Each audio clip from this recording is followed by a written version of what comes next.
નમસ્કાર દર્શક મિત્રો, હું સ્વરૂપ કલ્લોણીચિયા. સંપૂર્ણ ન્યૂઝમાં આપનું સ્વાગત છે. વડાપ્રધાન નરેન્દ્રભાઈ મોદીના 75મા જન્મદિન અંતર્ગત પાલનપુર ખાતે ધારાસભ્ય અનિકેતભાઈ ઠાકરની ઉપસ્થિતિમાં સ્તન કેન્સર જાગૃતિ કાર્યક્રમનું આયોજન કરાયું હતું. આશીર્વાદ ફાઉન્ડેશન અમદાવાદ અને માવજત હોસ્પિટલ પાલનપુરના સંયુક્ત ઉપક્રમે તાલુકા આરોગ્ય કચેરી પાલનપુર ખાતે જાગૃતિ કાર્યક્રમ યોજાયો હતો. આ કાર્યક્રમમાં શ્રીમતી જિજ્ઞાસા જોશી, ડિસ્ટ્રિક્ટ કોઓર્ડિનેટર, આશીર્વાદ ફાઉન્ડેશન બનાસકાંઠા દ્વારા સ્તન કેન્સર વિશે ઉપસ્થિતોને વિગતવાર સમજ આપવામાં આવી હતી. સ્તન કેન્સરનું વહેલું નિદાન, અટકાવ અને રોકથામ અંગે માર્ગદર્શન પૂરું પડાયું હતું.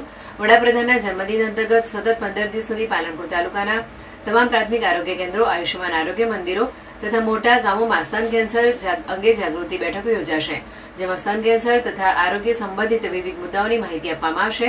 ખાસ કરીને 40 વર્ષથી ઉપરની બહેનોનું સ્ક્રીનિંગ કરવામાં આવશે તથા જરૂર જણાશે ત્યાં મેમોગ્રાફી કરી નિષ્ણાતો દ્વારા યોગ્ય સારવાર સુલભ કરાશે. આ કાર્યક્રમને સફળ બનાવવા તાલુકા આરોગ્ય અધિકારી ડોક્ટર ડીપી અનાવાડિયા, તાલુકા ફાઇનાન્સ આસિસ્ટન્ટ, તાલુકા સુપરવાઇઝર તથા સમગ્ર તાલુકા આરોગ્ય ટીમે મહત્વપૂર્ણ યોગદાન આપ્યું હતું.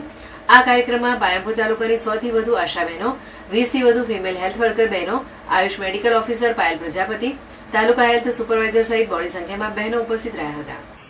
માનનીય વડાપ્રધાન શ્રી નરેન્દ્રભાઈ મોદીના જન્મ દિવસની ઉજવણી નિમિત્તે સેવા કાર્યો થકી સમાજના અંતિમ વર્ગ સુધી પહોંચવાની નેમ સાથે આજે